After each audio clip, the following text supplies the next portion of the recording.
Hello and thank you for joining for tonight's stories. I hope you enjoy. Scape Ore. The tape arrived on a Thursday. Sarah Chen found it in her mailbox at the university, a padded envelope with no return address postmarked Bishopville, South Carolina.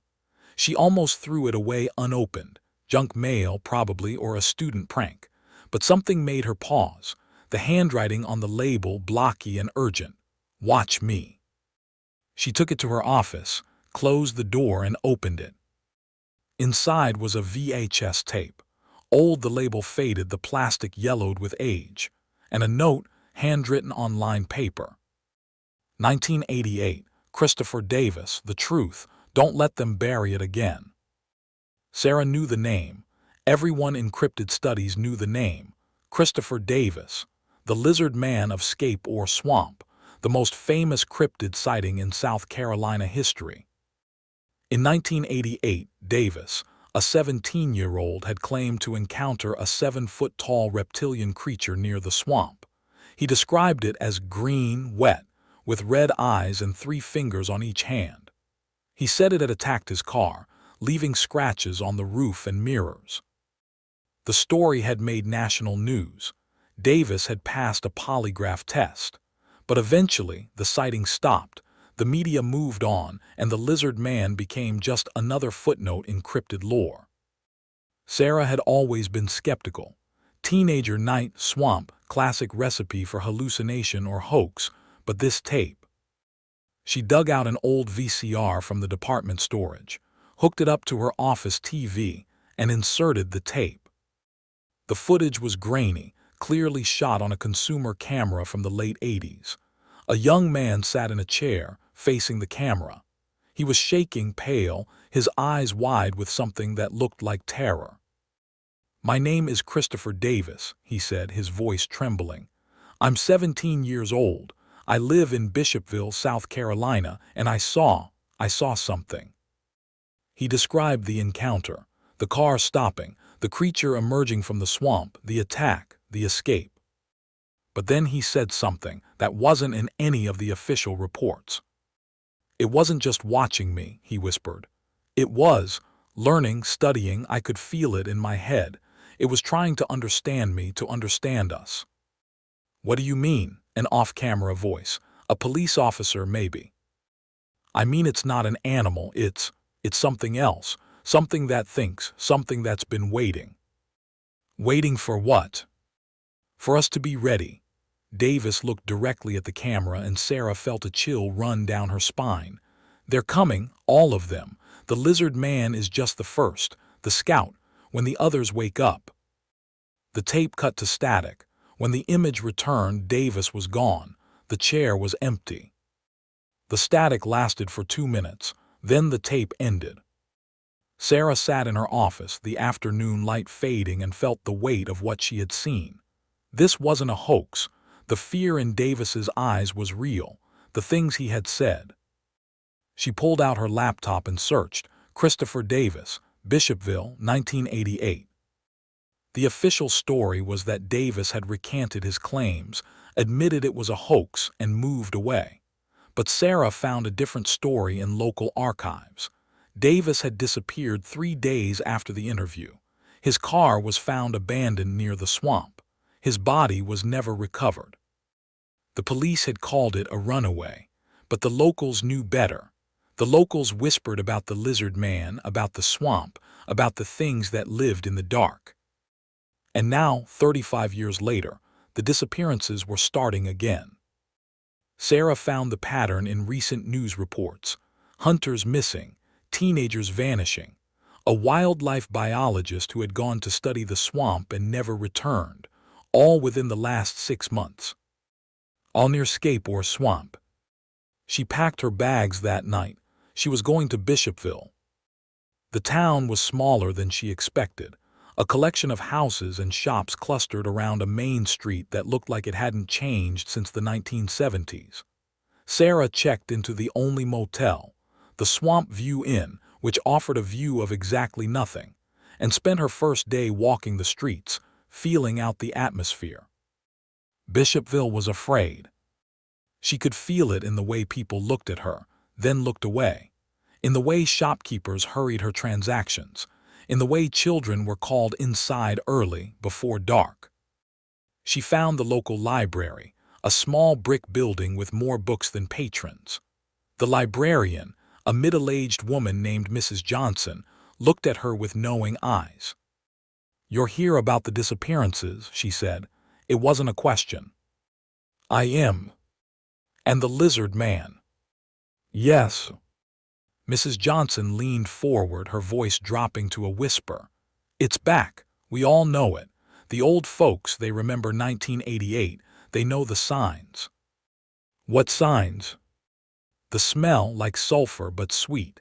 The sounds at night. The way the dogs won't go near the swamp. The way the trees lean away from it like they're afraid." "And the disappearances?" "It needs to eat." Mrs. Johnson's face was grave. "It's always needed to eat, but before it was just one. Now there are more." Sarah felt a chill. "How do you know?" "Because I've seen them." Mrs. Johnson reached under the desk, pulled out a folder. "My nephew, he's a deputy, he gave me these, told me to keep them secret." She opened the folder. Inside were photographs, trail cam images, blurry, dark but clear enough. Creatures, 7 feet tall, emaciated, with long limbs and tails. Green skin that seemed to glow in the infrared. Red eyes that reflected the camera's light. And the hands, 3 fingers, long claws. "These are from the last 3 months," Mrs. Johnson said. "Different cameras, different locations, all around the swamp." "How many?" "We've counted at least 7 distinct individuals, but there could be more, many more." Sarah stared at the photos. "What does the sheriff say?" "Sheriff Cole doesn't want to cause a panic. She says it's just bears." "Those aren't bears." "No," Mrs. Johnson agreed. "They're not." Sarah met Sheriff Marlene Cole that afternoon. The sheriff was in her 50s, tough, with the weathered face of someone who had seen too much, and the tired eyes of someone who had stopped being surprised by the world's cruelty. "Dr. Chen," Cole said, not looking up from her paperwork, "I heard you were in town. You know why I'm here." "I can guess. The lizard man, the disappearances, the conspiracy." Cole finally looked up. "Let me save you some time. There is no lizard man. There are no monsters. We have a predator problem, bears, maybe a gator that wandered up from the coast. That's it." "Then why are people disappearing?" "People always disappear. Hunters get lost, teenagers run away, biologists get eaten by gators. It happens." "And the trail cam photos?" Cole's jaw tightened. "Where did you hear about those?" "The librarian." "Mrs. Johnson talks too much." Cole stood up, moved to the window. "Those photos are fakes, hoaxes, someone's idea of a joke." "They look real to me." "They're not." "Then show me the area, let me see for myself." Cole was silent for a long time. Then she said, "You want to see the swamp? Fine, I'll take you, but you're not going to find monsters. You're going to find mud and mosquitoes and disappointment. And if I do find something, then you'll wish you hadn't." Cole turned to face her. "I've lived here my whole life, Dr. Chen. My grandmother told me stories about the lizard man. Her grandmother told her. It's part of this place, part of the land. You don't hunt it. You don't fight it. You just survive it." "That's not good enough." "It's all we have." They drove to the swamp in silence, Cole's truck bouncing over rutted roads. The landscape changed as they approached. The trees grew thicker, darker, the air grew heavy and wet, and that smell began. "Sulfur, sweet and rotten." "The swamp gas," Cole said, though her voice lacked conviction. "Natural phenomenon." "Natural," Sarah agreed. They parked at the edge of the water, the swamp stretching before them like a dark mirror. Cypress trees rose from the water, their roots like gnarled fingers. The silence was absolute. No birds, no insects, no sound but the wind. "This is where Davis had his encounter," Cole said. 1988, right here. And the recent disappearances, all within a mile of this spot. Sarah stepped to the water's edge. The mud sucked at her boots. The smell was stronger here, almost overwhelming. "What are you looking for?" Cole asked. "Evidence, tracks, signs." "You won't find." "There," Sarah pointed. In the mud near the waterline was a print, large, three-toed, with claws. Cole went pale. That's impossible." "It's evidence." Sarah knelt, pulled out her camera. 14 inches long, 3 toes, claws. This isn't a bear. This isn't a gator. It could be a hoax. Someone made this. "With what? A mold in the middle of the swamp." Sarah stood up. "It's real, Sheriff. You know it's real. You've always known." Cole didn't answer. She was staring at the print, her face gray. "My grandfather saw it," she whispered. 1963. He was hunting near the swamp. He said it came out of the water, stared at him, then disappeared. He never hunted again, never went near the woods." "And you?" "I saw it once." Cole's voice was barely audible. "When I was 12. I was playing near the swamp against my mother's orders. It was watching me from the trees, just watching. Then it was gone." "Why didn't you tell anyone?" "Who would believe me?" Cole laughed, bitter. "A 12-year-old girl, a sheriff's daughter. They would have said I was making it up, attention-seeking." "But you know it's real." "I know," Cole met her eyes, "and I know it's getting worse. The disappearances, the sightings, something's changing, something's waking up. Then we need to stop it." "How? It's not an animal, it's not a man, it's something else, something ancient. Everything has a weakness." "Not this." Cole turned away. "Come on, it's getting dark, we need to leave." "But—" "Now, Dr. Chen, before it gets too late." They drove back to town in silence, the swamp disappearing behind them, but Sarah could feel it, the watching, the waiting. The lizard man knew they were there. And it was interested. That night Sarah couldn't sleep. She sat in her motel room, the tape on repeat, studying every frame. Davis's words echoed in her mind. "It's learning, studying, waiting for us to be ready." Ready for what? She was still awake at 2 a.m. when she heard the sound. Scratching at the window. She froze, her heart hammering. The window was closed, locked, the curtains drawn, but something was out there. Something was trying to get in.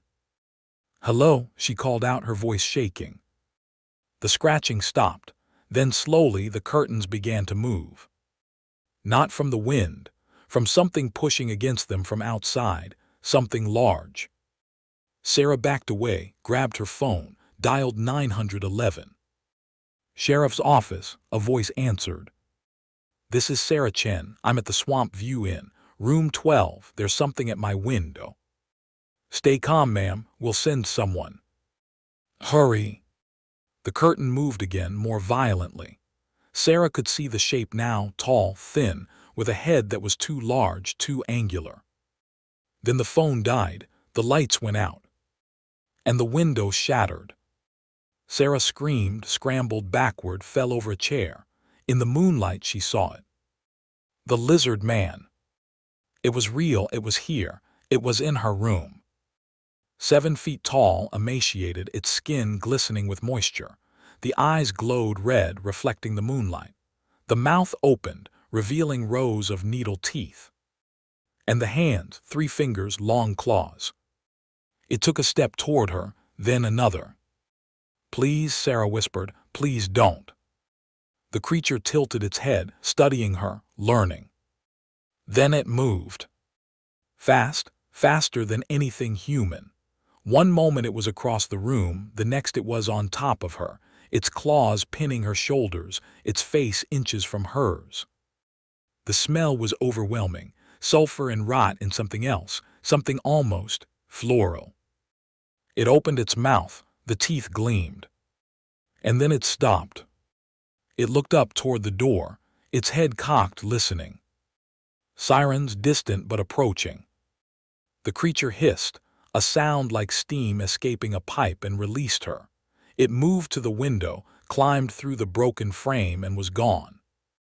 Sarah lay on the floor, shaking, bleeding from scratches on her shoulders, alive. The lizard man had come for her, and it had let her live. Why? Sheriff Cole arrived minutes later, gun drawn, eyes wide. She found Sarah on the floor, the room destroyed, the window shattered. "My God," Cole whispered. "It came here, it came into town." "It was studying me," Sarah said, her voice hollow. "Learning, just like Davis said. We need to get you out, now, before it comes back." "No," Sarah stood up, her legs shaking but her voice firm. "I'm not leaving. I need to understand this. I need to know what it wants." "It wants to eat you." "Then why didn't it?" Sarah met Cole's eyes. "It had me. It could have killed me, but it stopped. It heard the sirens and it left. It's intelligent, Sheriff. It's not just a predator. It's something else." "What?" "I don't know yet, but I'm going to find out." Cole looked at the broken window, at the claw marks on the frame, at the smell that still lingered in the air. "You're crazy," she said. "Probably," Sarah smiled, though there was no humor in it. "But I'm also right, and I need your help." "My help?"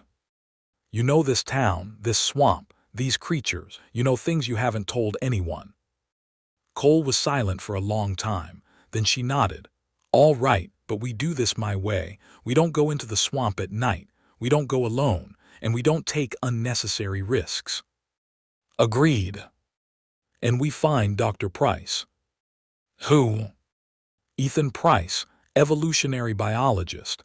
He came to town last week to debunk the lizard man myth.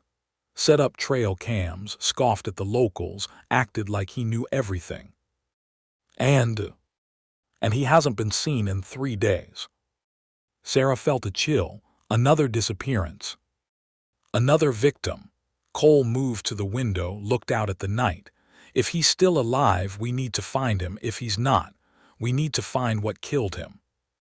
"Tomorrow," Sarah said. "First light." "First light," Cole agreed. They stood in the ruined room, the wind blowing through the broken window, and waited for dawn. Somewhere in the swamp, something watched. Something waited. Something learned. The lizard man was awake. And it was hungry. Dr. Ethan Price's camp was abandoned. Sarah and Sheriff Cole found it at dawn, a collection of tents and equipment near the swamp's edge. The trail cameras were still in place, their red lights blinking. The equipment was undisturbed, but Price was gone. "His truck is still here," Cole said, pointing to a muddy SUV. "Keys in the ignition." "He didn't leave voluntarily."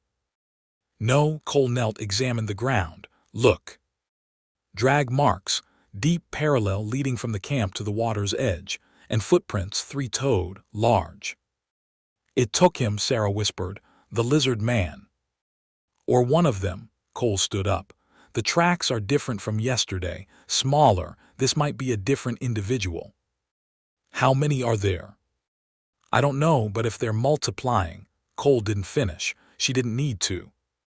They followed the tracks to the water. The drag marks disappeared into the swamp, the mud disturbed, the water murky. "We can't follow," Cole said. "Not without boats, not without backup." "Then we find another way." Sarah looked around, her mind working. "The storm drains." "What?" "Bishopville has an old storm drain system. Built in the 50s, connects to the swamp. If the lizard men are using the swamp, they might be using the drains too." That's insane." "Is it? They're intelligent, they learn, they adapt. If they found the drains, they'd use them." Cole thought about it. "The drains run under the whole town, if they're in there. Then they're under us right now." They drove back to town, to the Public Works Department, to the maps. The storm drain system was extensive, a maze of concrete tunnels built to handle the swamp's overflow. And yes, there were connections, multiple points where the drains met the swamp. "Here," Sarah said, pointing. "This is closest to Price's camp, If they took him, they might have brought him here. The old maintenance access. It's been sealed for years. Then we unseal it. They gathered equipment, flashlights, ropes, radios, weapons. Cole called for backup, but the deputies were busy with a disturbance on the other side of town. They would have to go alone. The maintenance access was a concrete hatch near the edge of town, hidden behind an abandoned gas station. The seal was rusted, the metal corroded. It took both of them to pry it open. The smell hit them immediately. Sulfur, rot, and something else, something sweet. Maple? Cole asked, confused.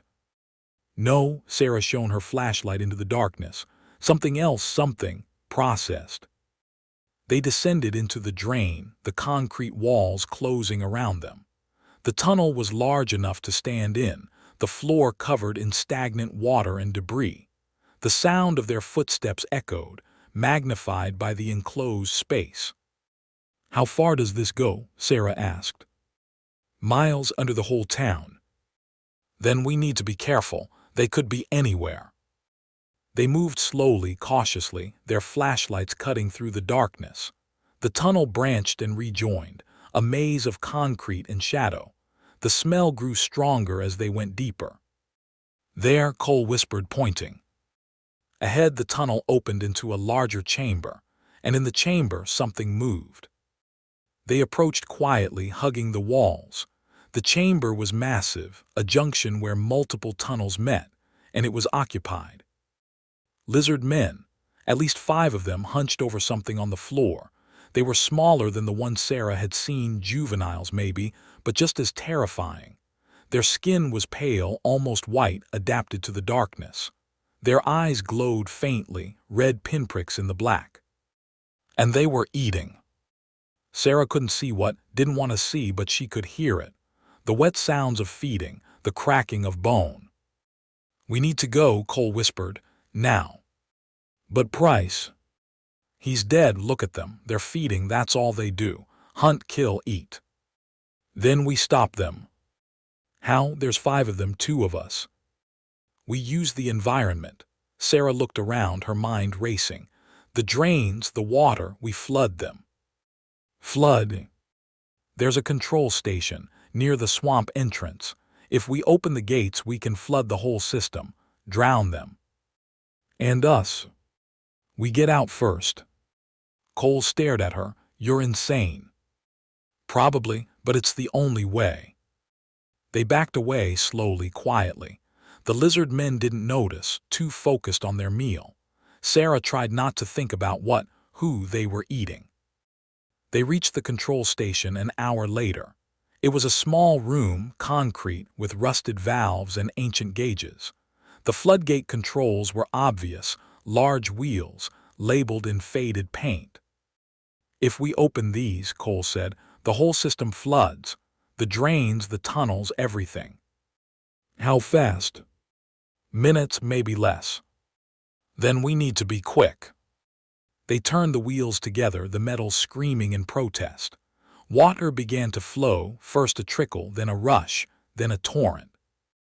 Go, Sarah shouted. They ran, splashing through rising water, their flashlights bouncing off wet concrete. Behind them they heard it, the roar of flooding tunnels, the screams of creatures caught in the surge. They reached the maintenance hatch just as the water reached their knees. Cole climbed first, reached down, pulled Sarah up. They slammed the hatch shut just as the water surged against it, the metal groaning. Did we get them? Sarah gasped. I don't know, but we bought time. They lay on the ground, gasping, the morning sun warm on their faces. The gas station was silent, abandoned. The town seemed peaceful. But Sarah knew better. The lizard men were still out there, still hunting, still learning. And they were angry now. They regrouped at the sheriff's station. Cole called in every deputy, every reserve, every able-bodied person she could find. They armed themselves with shotguns, rifles, flashlights. We hunt them, Cole announced. Today, before they recover, before they multiply. How many are there? A deputy asked. We don't know, at least 7, maybe more. 7. At least, Cole loaded her shotgun. They're fast, they're strong, they're smart, but they can be killed. Aim for the head, the heart, don't hesitate. They split into teams, covering the town, the woods, the swamp. Sarah went with Cole, armed with a pistol she barely knew how to use. They found the first one near the school.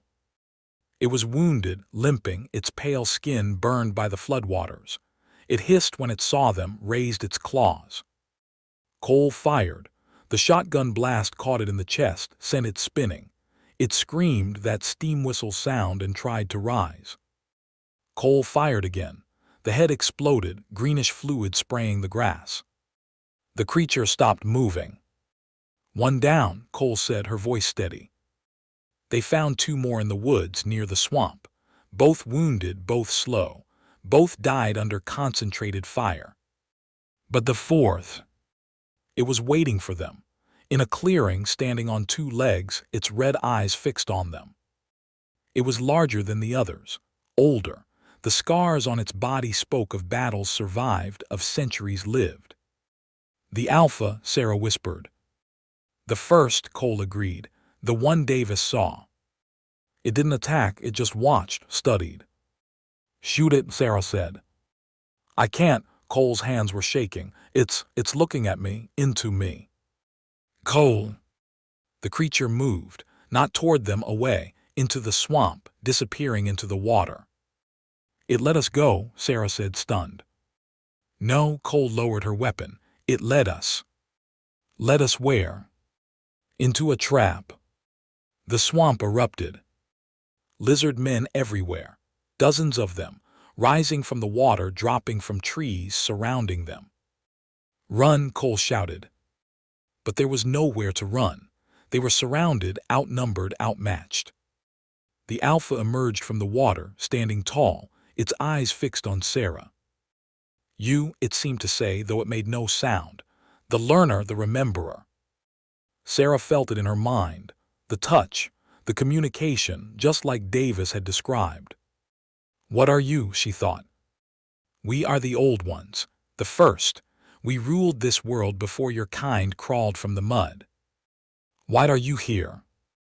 We never left, we slept, waited for the time to return. Return. The surface is ours, has always been ours. Your kind are temporary guests. And now? Now we wake, now we feed, now we reclaim. The vision broke. Sarah gasped, fell to her knees. The lizard men closed in, claws raised. No, Cole fired again and again, the shotgun roaring. 2 creatures fell, but more took their place. Cole, run, Sarah screamed. Not without you. There's too many, save yourself. I won't. The Alpha struck. Fast as lightning, its tail whipping around, catching Cole in the chest, sending her flying. She hit a tree, hard, and fell, unmoving. Cole. Sarah ran to her, knelt beside her. The sheriff was breathing but unconscious, blood on her face. The lizard men surrounded them. The Alpha approached, its eyes glowing, its mouth opening. You are interesting, the voice in her mind said. You learn, you adapt, you would make a good host. Host. For the young, for the next generation. Sarah understood then. The disappearances, the bodies never found, they weren't being eaten. They were being used. No, she whispered. Yes, the Alpha reached for her. And the world exploded. Sound, light, pain. Sarah was thrown backward, her ears ringing, her vision blurred. When she could see again, the clearing was empty. The lizard men were gone. And standing where the Alpha had been was a figure, human, male, holding something that looked like a rifle but wasn't. Dr. Chen, the figure said, are you all right? Who are you? Name's Miller, Department of Homeland Security, Cryptid Response Division. He helped her up. We've been monitoring this situation for months, waiting for the right time to intervene. You have a Cryptid Response Division. We have lots of divisions you've never heard of. Miller looked around, his weapon ready. We need to move. They'll be back. and next time they won't be surprised. Cole, we'll get her to safety, but we need to go, now. He helped her lift the sheriff, carried her through the woods to a waiting vehicle. They drove fast, the town disappearing behind them. Where are we going? Sarah asked. The facility. We have a lot to discuss, about the lizard men, about what they really are, about how to stop them. You know how to stop them. We know how to try. Miller met her eyes. But it's not going to be easy, and it's not going to be safe. Nothing about this has been safe. It's about to get worse. Miller turned back to the road. Much worse. Sarah looked back at the swamp, at the trees, at the darkness that seemed to follow them. The lizard men were awake. And they were coming. The facility was underground. Sarah didn't know where. Miller had blindfolded her for the drive, but she could feel the depth. The elevator descended for minutes, the air growing colder, the pressure changing. When the doors opened, she saw a bunker. Concrete walls, fluorescent lights, people in lab coats and military uniforms, and cages. Cages filled with lizard men. We caught them, Miller said, guiding her through the facility. Over the years, for study, for understanding. Understanding what? What they are, what they want, how to stop them. He stopped at a cage. Inside, a juvenile lizard man hissed and thrashed. They're not animals, Dr. Chen. They're not even reptiles. Not really. Then what are they? The original inhabitants. Miller turned to face her. This planet was theirs for millions of years, before the dinosaurs, before mammals, before anything we recognize as life. They ruled the surface. What happened? Climate change, asteroid impact. Something drove them underground. They burrowed deep into the mantle and slept for 65 million years. And now they're waking up. The surface has changed. New species have evolved, but the lizard men, the old ones they remember, they want their world back. Sarah stared at the creature in the cage. It was watching her, its red eyes fixed on her face. She felt the touch in her mind, faint but present. They communicate telepathically, she said. The Alpha, it spoke to me. We know that's how they coordinate, how they hunt, how they plan. Miller moved to a computer, pulled up images. We've mapped their tunnels, their nests. They're everywhere, Dr. Chen, under every continent, under every ocean. How many? Millions, maybe billions. We don't know, but we know they're waking. All of them, all at once. Why now? We don't know, but we think. Miller hesitated. We think it's us. Human activity, climate change, nuclear testing, something we did triggered the awakening. And when they all wake, then we have a war. Miller met her eyes. A war for the surface, a war we can't win. Sarah sat down, her mind reeling. What about Cole, the sheriff? She's alive. In medical, she'll recover. And the town, Bishopville. Evacuated. We couldn't tell them the truth. Panic, riots, breakdown of order. We told them there was a chemical spill. Moved them to shelters 50 miles away. The lizard men. Still there, still hunting, but contained for now. For now.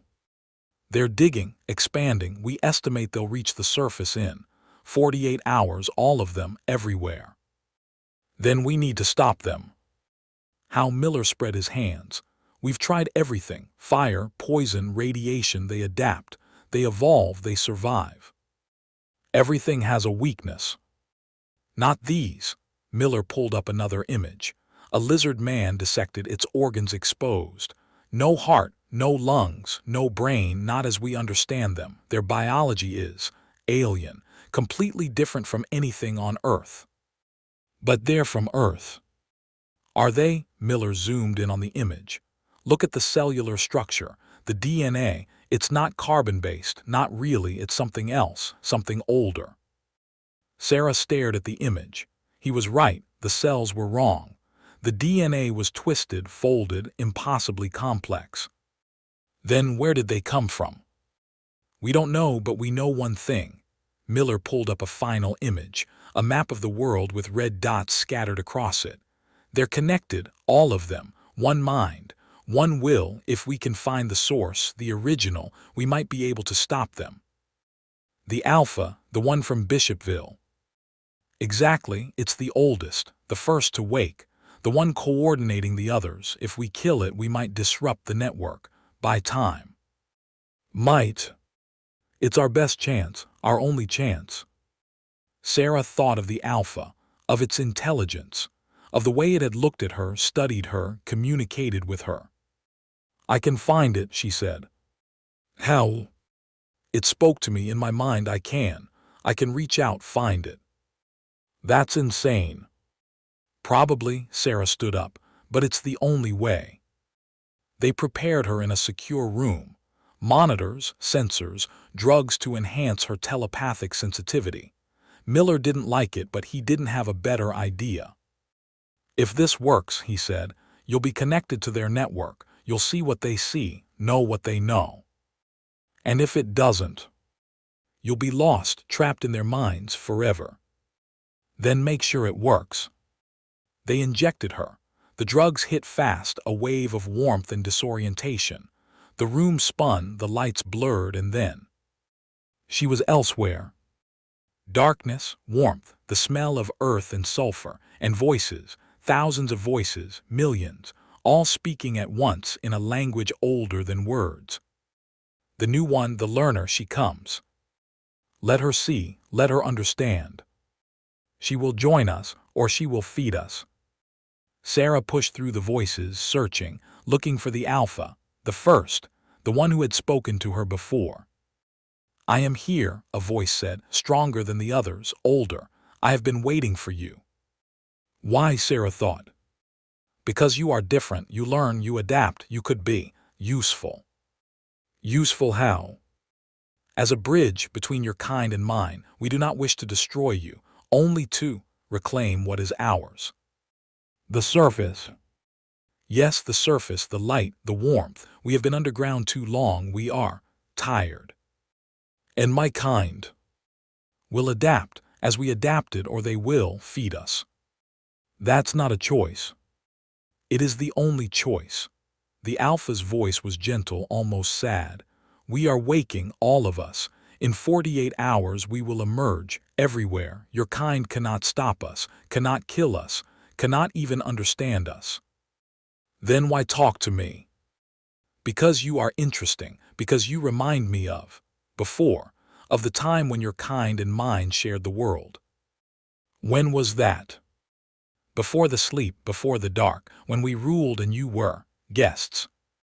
Sarah felt the memories then, flashes of a world she didn't recognize, a world of vast forests and warm seas, of creatures beyond imagination, and humans, or something like humans, living in the shadows, scavenging, surviving. We allowed you to live, the Alpha continued.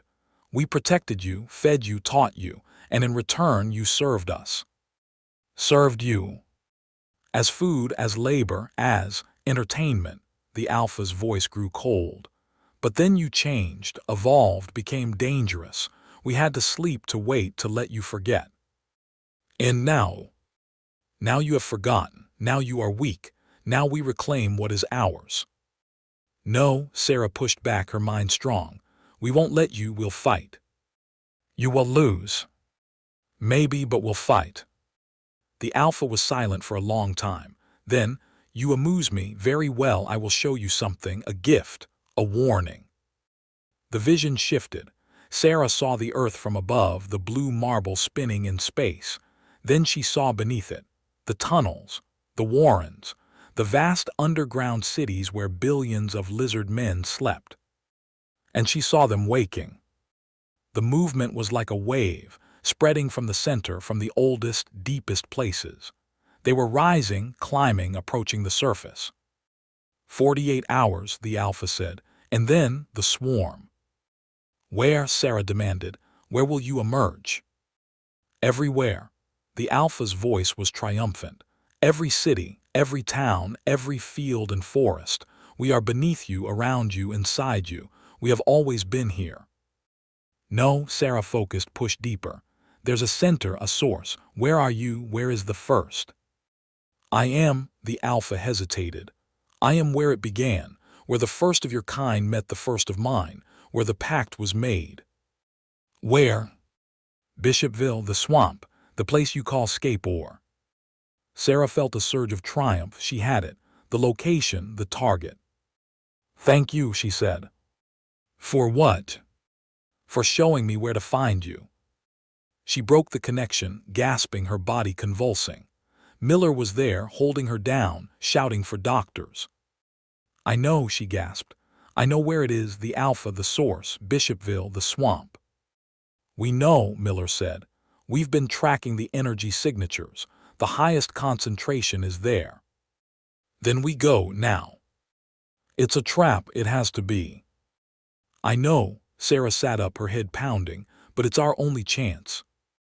They mobilized fast. 3 teams, heavily armed, equipped with experimental weapons. Sarah insisted on going. Miller tried to stop her.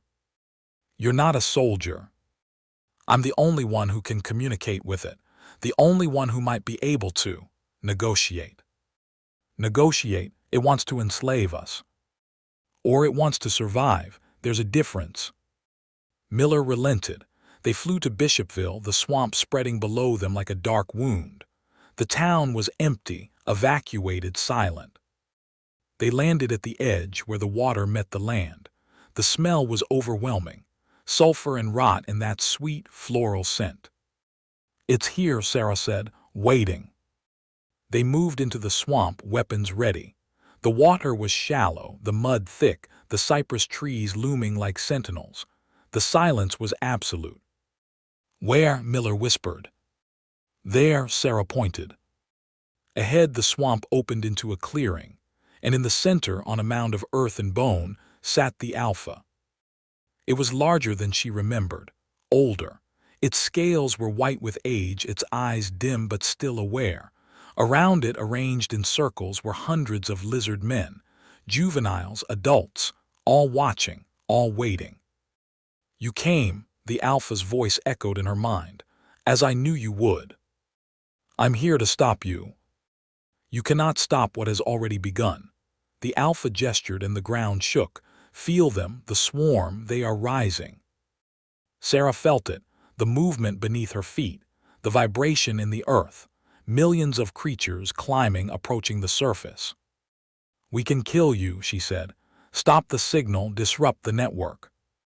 You can try. The Alpha stood, its full height revealed, 10 feet tall, massive, ancient. But even if you succeed, the swarm continues. I am not their mind, I am merely the oldest. The memory, the swarm has its own will. Then what do you want? What I have always wanted. The Alpha descended from the mound, approaching her. The soldiers raised their weapons, but Sarah waved them back. Peace, the Alpha said. Coexistence, your kind and mine sharing the world. You want to enslave us.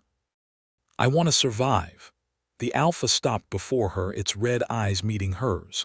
We are dying, Dr. Chen, underground in the dark. Our numbers dwindle, our young are weak. We need the surface, we need the light. And my kind can adapt, can learn, can serve. The Alpha reached out, its claw hovering near her face. Or they can fight and die. The choice is yours. Sarah looked at the creature before her, ancient, intelligent, desperate. There's another choice, she said. What? We help you find a way for both species to survive, not as master and slave, but as neighbors. The Alpha tilted its head, considering. You offer what your kind has never offered, trust. I'm offering a chance for both of us. And if I refuse, then we fight and we both lose. The Alpha was silent for a long time. The lizard men around them shifted, hissed, waited. You amuse me, the Alpha said finally. Very well, I will consider your offer, but first. It moved fast, too fast. Its claw struck Sarah's chest, not hard enough to kill, but enough to draw blood. She gasped, stumbled back. A taste, the Alpha said, to remember you by. Then it turned and dove into the swamp, disappearing beneath the water. The other lizard men followed, hundreds of them, vanishing into the depths. "After them," Miller shouted. "No," Sarah held up her hand. "Let them go. They'll escape." "They already have." Sarah looked at the blood on her chest, at the water where the Alpha had disappeared. This was a test, a message. What message? That they can reach us, anytime, anywhere, that we're not safe. She met Miller's eyes, but also that they're willing to talk. Talk? It attacked you. It could have killed me, it didn't. Sarah smiled, though there was no humor in it. We have a chance, a small one, but it's there. A chance for what? Peace? Sarah looked at the swamp, at the dark water, at the world beneath. Or war? The choice is ours. They returned to the facility, Sarah's wound treated, her mind racing. The Alpha had shown her the truth. The lizard men were waking everywhere all at once. But it had also shown her something else. Hope. They don't want to destroy us, she told Miller. They want to survive. That's something we can work with. They want to enslave us. They want to not die. There's a difference. Is there? Yes. Sarah pulled up the data from her vision. Look at this. The tunnels, the warrens, they're not just random. They're a network, a civilization. These creatures have culture, history, art. Art. I saw it in the vision, carvings, paintings, music. They're not animals, Miller. They're people, different from us, but people. People who want to eat us. People who are desperate, who have been driven underground for millions of years, who are dying. Sarah met his eyes. What would you do in their place? Miller was silent. We need to negotiate, Sarah continued. Find a way to share the surface. Give them land, protected areas. Let them emerge slowly, adapt. And if they refuse, then we fight, but we fight knowing we tried peace first. It took 3 days. 3 days of preparation, of communication attempts, of tense waiting. The swarm continued to rise, the lizard men approaching the surface all over the world. But they didn't emerge. They waited, watching, learning. On the 3rd day, the Alpha returned. It came to the facility, alone, unarmed. Walked through the doors, past the guards, into the conference room where Sarah waited. You have courage, it said, its voice echoing in her mind, to meet me here in your den. I have hope, Sarah replied, that we can find a way. Hope? The Alpha settled into a chair, its massive form awkward but present. A human concept. We have something similar, the expectation of continuation. Then we understand each other. Perhaps, the Alpha studied her. I have spoken with the others, the swarm. They are uncertain. Some want war, some want peace. Most want simply to live. As do we. Then here is my offer. The Alpha leaned forward. We will not emerge, not yet. We will wait 10 years, 20, however long it takes for your kind to prepare to accept us. And in return, you will help us, medicine, technology, ways to survive underground, to thrive, so that when we do emerge we will be strong, ready. And if we refuse, then we emerge now and we fight, and we see who survives. Sarah considered. I can't make this decision alone. I need to talk to my leaders. You have 1 day. That's not enough. 1 day, the Alpha stood. After that the swarm decides, and they are hungry. It left, disappearing into the tunnels beneath the facility. Sarah sat alone, the weight of the world on her shoulders. 1 day, to convince the world to accept monsters, to prepare for an invasion, to choose between war and an uncertain peace. She picked up the phone and began to dial. The future of 2 species depended on what happened next. Epilogue. 1 year later. Sarah Chen stood on a platform in the Nevada desert, the sun hot on her face, the wind carrying the scent of sage. Below her, a massive construction project was underway, tunnels, chambers, a city being built underground. a city for the lizard men. The agreement had been made, secret of course. The world wasn't ready to know, but the construction was real, the preparation was real. In 10 years, maybe 20, the first lizard men would emerge, not as invaders, as immigrants, refugees from the deep earth.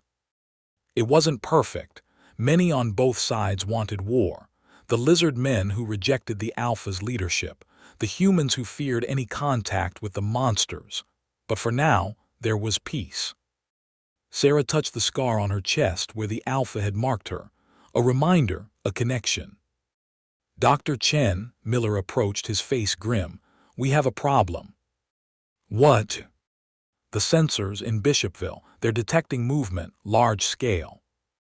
The Alpha promised. It's not the Alpha, it's something else, something older.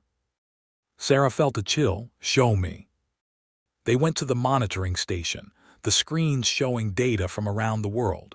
And there, in Bishopville in the swamp, a signal was growing. What is it? Sarah asked. We don't know, but it's big. Bigger than the Alpha, bigger than anything we've seen. The Queen, Sarah whispered. The Alpha mentioned a queen, the first, the source. If it wakes, then everything changes. Sarah looked at the screen, at the signal growing stronger. Contact the Alpha, now.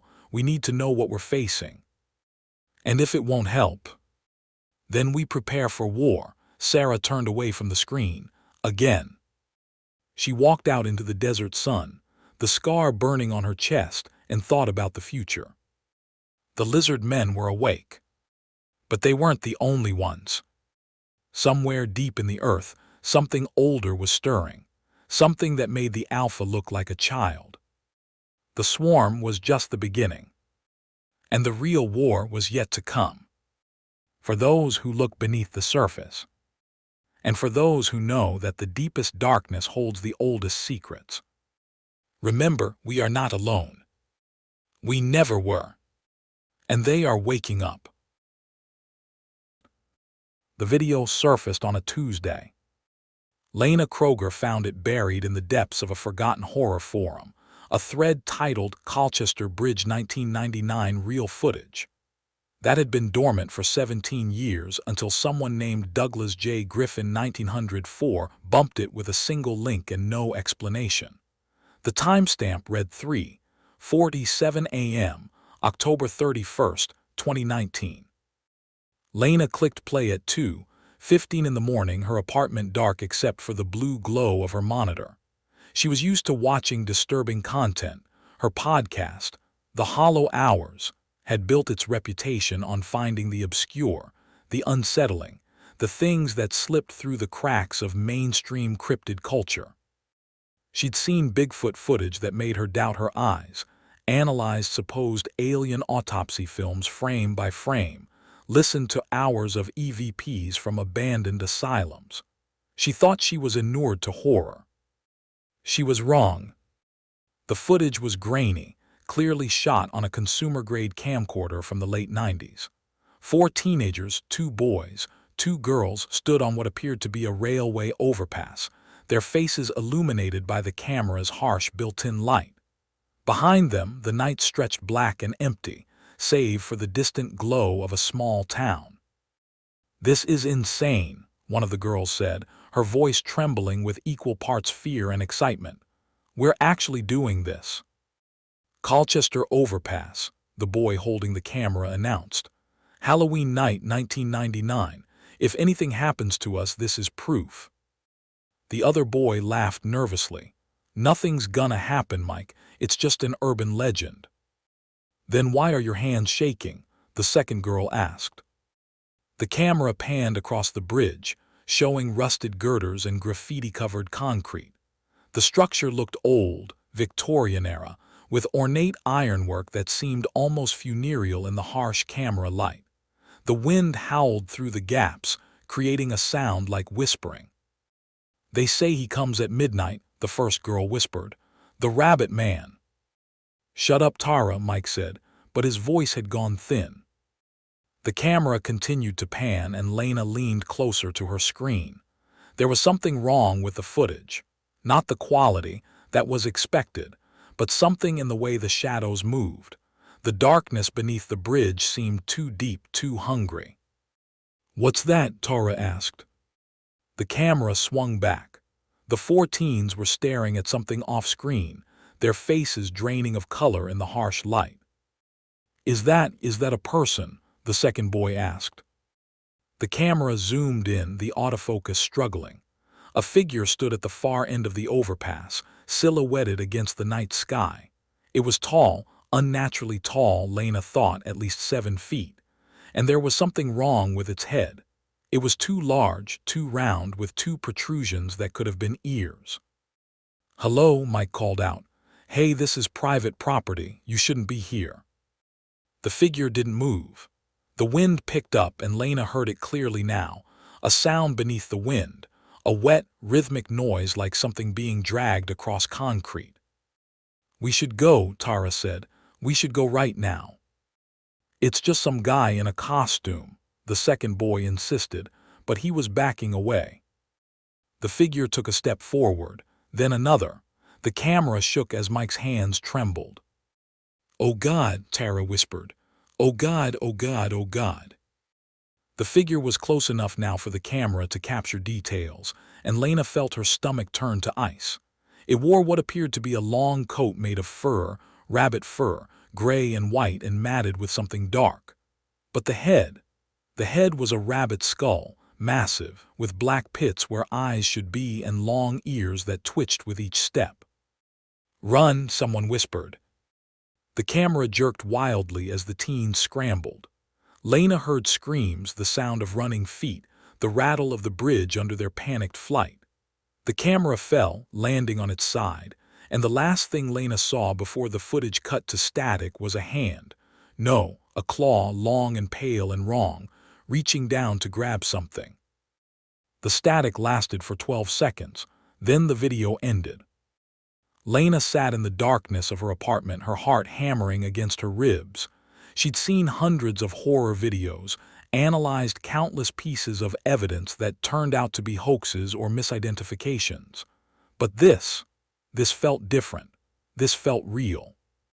She checked the forum thread. Douglas J. Griffin 1904 had posted only once, 3 years ago, and had never returned. The account was still active, but there were no other posts, no profile information, nothing. Lena opened a new tab and searched. Colchester Overpass 1999 disappearances. The results were sparse but damning. 4 teenagers, Michael Torres, Tara Williams, David Chen, and Jennifer Okonkwo, had gone missing on Halloween night, 1999, from Colchester, Massachusetts. Their bodies were never found. Their backpacks were discovered 3 days later, hanging from the girders of the old railway overpass on the outskirts of town, stuffed with rabbit fur. Local police had dismissed it as a prank gone wrong, maybe a satanic ritual. The case went cold within months. No suspects, no witnesses, just 4 kids who walked onto a bridge and never walked off. Lena scrolled through the articles, her journalist's instincts firing. The official story didn't make sense. If it was a prank, where were the bodies?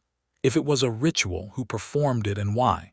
And most importantly, who was Douglas J. Griffin 1904, and how did he have footage that should have been destroyed 20 years ago? She searched the username next. Douglas J. Griffin 1904. The results made her blood run cold. Douglas J. Griffin had been a patient at the Colchester Asylum for the criminally insane. He'd been committed in 1904 after murdering his entire family, his wife, his 3 children, and the family dog, skinning them all and wearing their hides around the house for 3 days before neighbors noticed the smell. The asylum records described him as unusually strong for his size and obsessed with rabbits, which he believed contained the souls of the damned. Griffin had died in 1923, locked in a padded cell, screaming about the Warren and the Harvest. But the asylum had burned down in 1904. The fire had killed 43 patients and staff. Griffin's body had been identified among the dead. Lena stared at her screen. Douglas J. Griffin died in 1904, but someone using his name and the year of his death had uploaded a video from 1999 in 2019. She needed to go to Colchester. The town was smaller than she expected, a collection of Victorian houses and brick buildings clustered around a main street that looked like it hadn't changed since the 1950s. Lena checked into the only motel, a place called the Sleepy Hollow Inn that seemed ironically named, and spent her first day walking the streets, talking to locals, feeling out the atmosphere. Colchester felt wrong. It wasn't anything she could put her finger on. The people were polite enough if distant. The town was clean, well-maintained, prosperous even, but there was something in the air, a heaviness that pressed against her chest whenever she walked past the town square. The old men sitting on the benches by the courthouse watched her with eyes that held no warmth. The shopkeepers smiled too wide, their teeth too white, their eyes never quite meeting hers. And everywhere there were rabbits. Not live ones, though she saw plenty of those too, darting through the overgrown lots and under porches, but representations.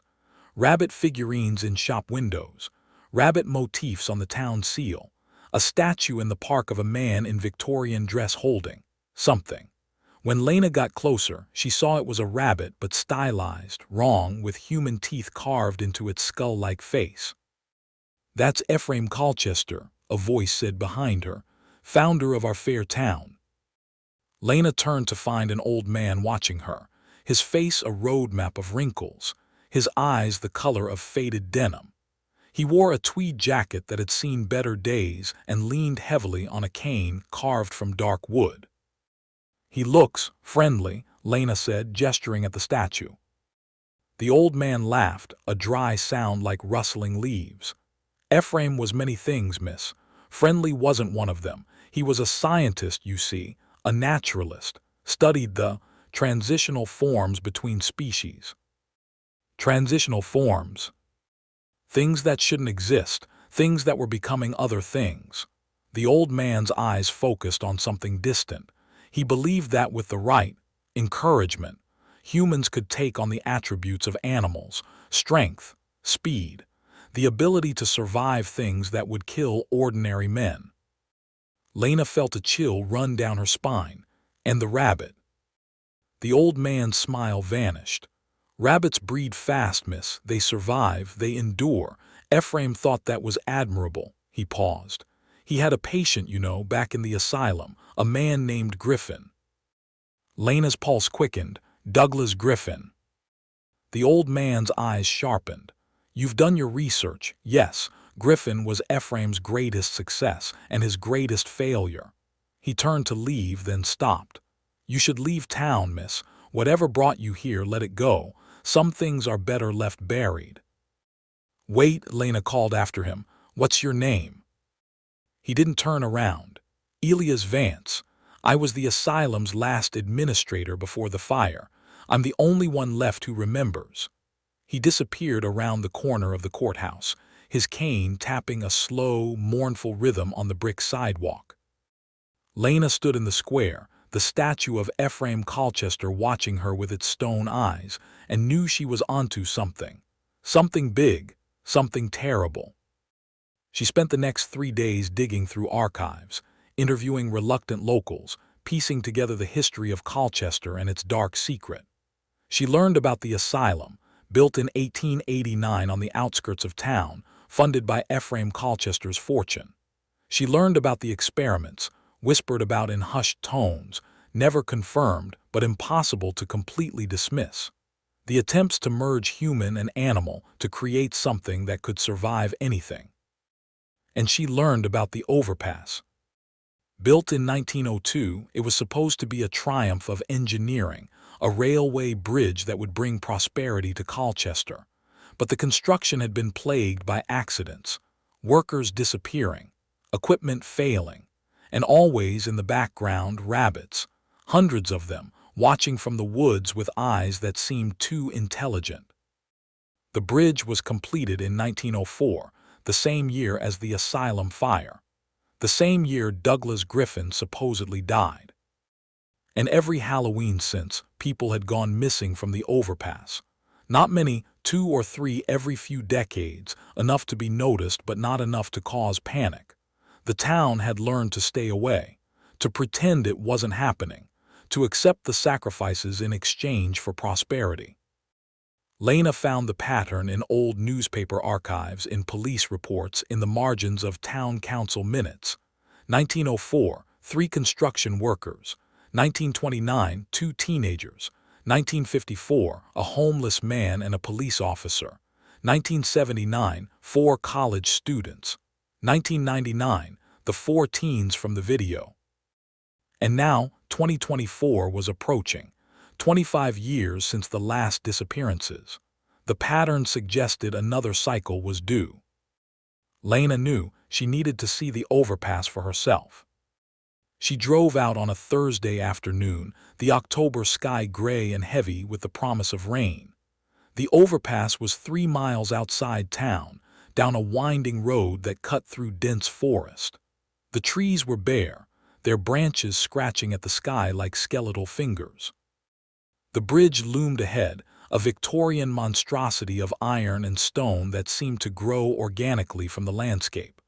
The railway tracks had been removed decades ago, but the structure remained, a monument to a different era.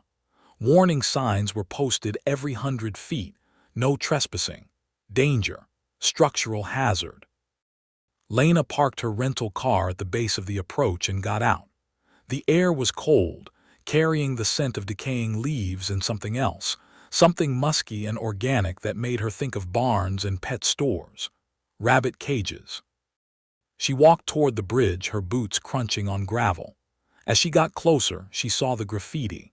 It covered every surface, layer upon layer of spray paint and marker, years of accumulated messages.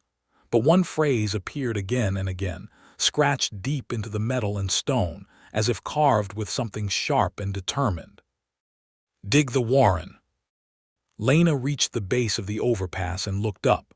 The structure was massive, spanning 100 feet across a dry creek bed.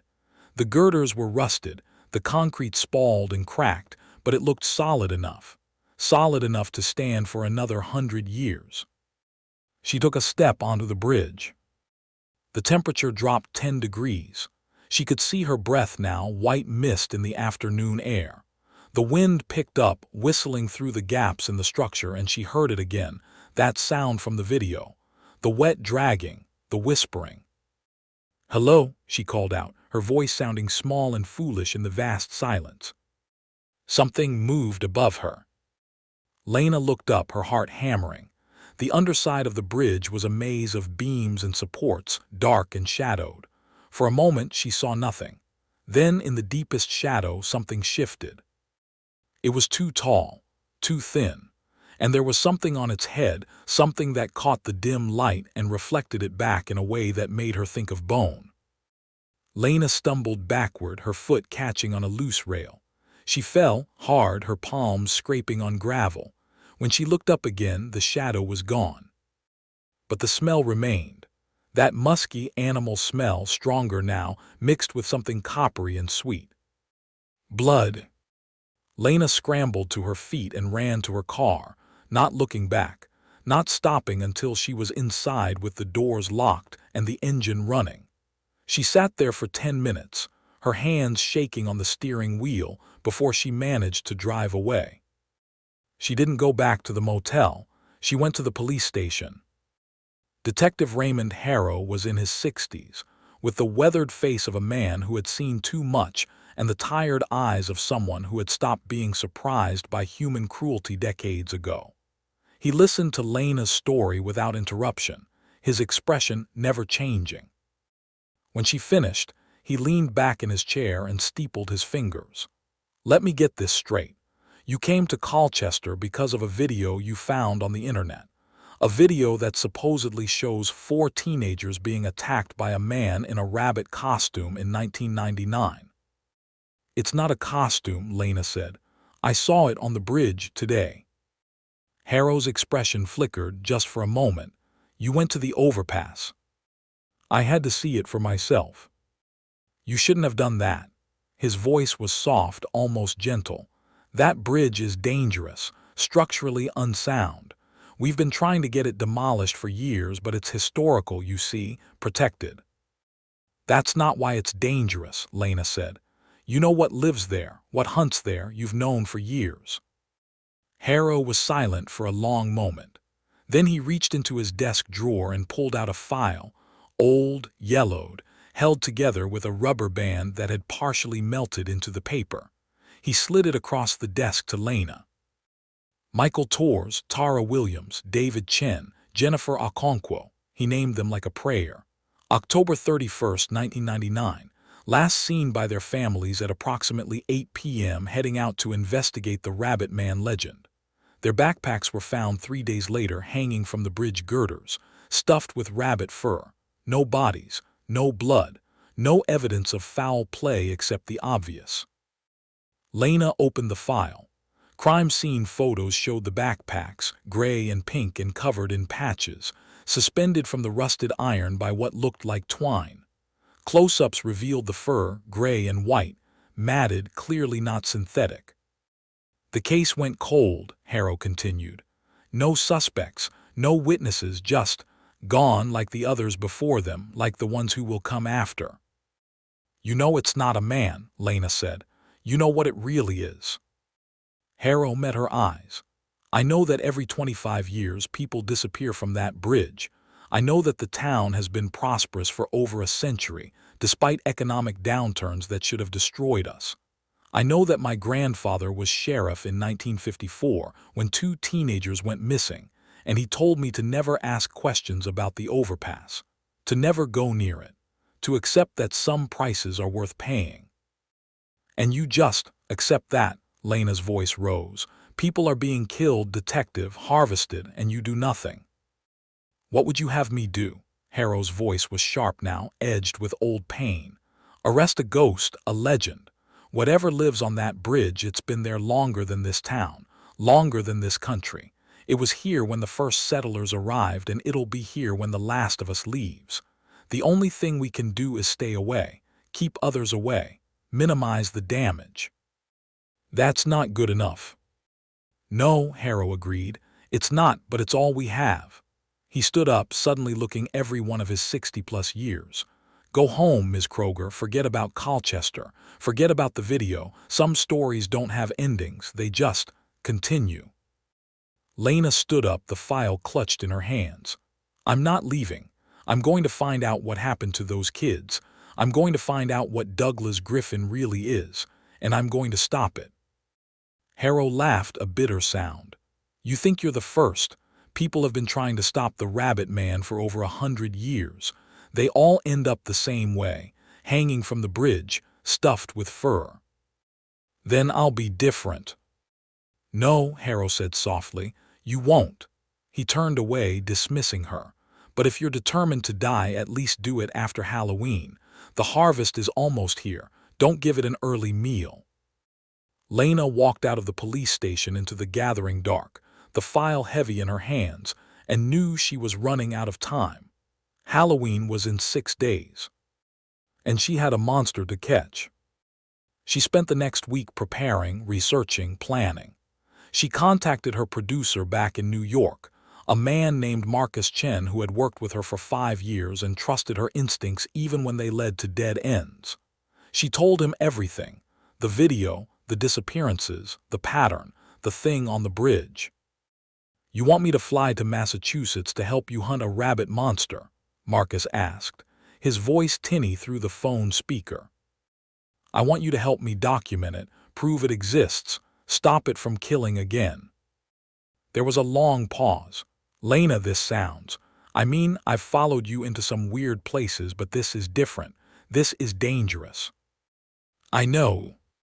And you're still going." "I have to." Another pause.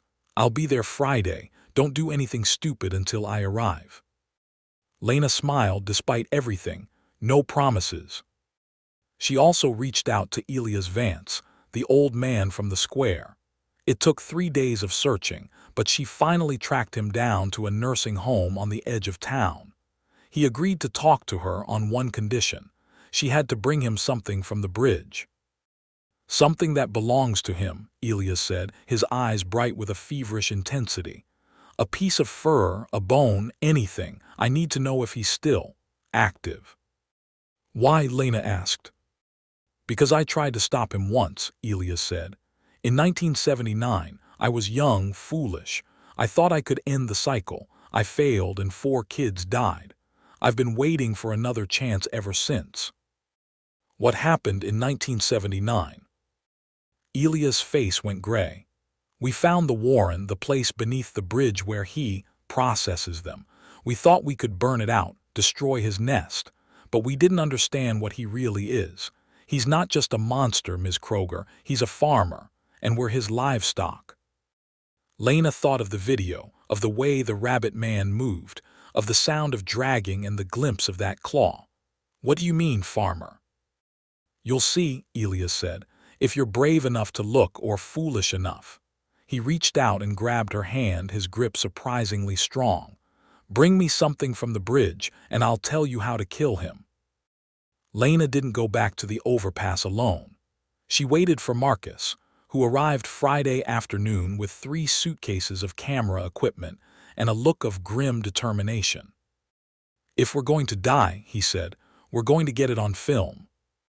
They drove to the bridge at dusk, the sky bleeding red and purple behind the skeletal trees.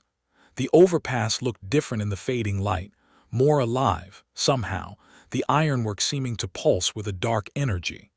The warning signs seemed to glow with their own inner light. Jesus, Marcus whispered, staring up at the structure. That's not right. I know, Lena said. Come on, we need to be quick. They climbed the approach, their footsteps loud in the silence. The bridge deck was covered in leaves and debris, the old railway ties rotting beneath their feet. The smell hit them as they reached the center, that musky, animal scent, stronger than before, mixed with the coppery tang of old blood. There, Lena whispered, pointing. Something hung from the girders above, something that moved slightly in the wind. Marcus raised his camera, the night vision lens clicking on. The screen showed them what their eyes couldn't see in the gathering dark, a bundle, roughly the size of a backpack, wrapped in what looked like fur and twine. It dangled from a rusted hook, turning slowly. Is that what I think it is? Marcus asked. Lena didn't answer. She was staring at the underside of the bridge, at the shadows between the girders. Something was there. Something that watched them with eyes that didn't reflect the camera's light. We need to go, she said, her voice tight. Now. But we haven't. Now, Marcus. They ran, stumbling over the rotting ties, not stopping until they reached the car. Lena shoved Marcus inside and scrambled into the driver's seat, her hands shaking so badly she could barely get the key in the ignition. As they pulled away, she looked in the rearview mirror. The overpass was empty, but on the approach, standing where their car had been, was a figure, tall, thin, with something round and white where its head should be. And it was waving. Lena floored the accelerator and didn't look back again. They returned to the motel in silence, neither speaking until they were safely inside with the door locked and the curtains drawn. That was him, Marcus said finally. The rabbit man, Griffin, whatever. Yes. He's real. Yes. And we're going back there, on Halloween. Lena met his eyes. Yes. Marcus laughed, a shaky sound. You're insane, you know that, right? Probably. Lena pulled out her phone. But I also know we can't let him keep killing. We can't let another cycle happen. We have to stop him. How? We don't even know what he is. We will. Lena dialed a number. Elias, it's Lena Kroger. I have something for you. She didn't mention that the something was a single gray hair she'd found caught on the bridge railing, or that she'd seen the rabbit man wave at them. She didn't mention the way her dreams had been filled with warrens and teeth and the sound of something humming a lullaby. She just said, "Tell me how to kill him." And Elias, his voice crackling with age and madness and hope, replied, "Come to me, And bring gasoline, lots of gasoline. Halloween was in 2 days. The harvest was coming. And Lena Kroger was going to be ready. Elias Vance's room at the Colchester Care Facility smelled of old paper and older secrets.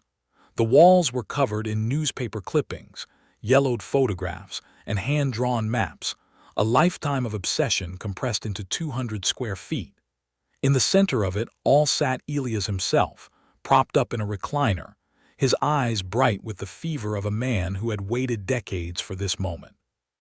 "The gasoline," he said, as Lena and Marcus entered. "Did you bring it?"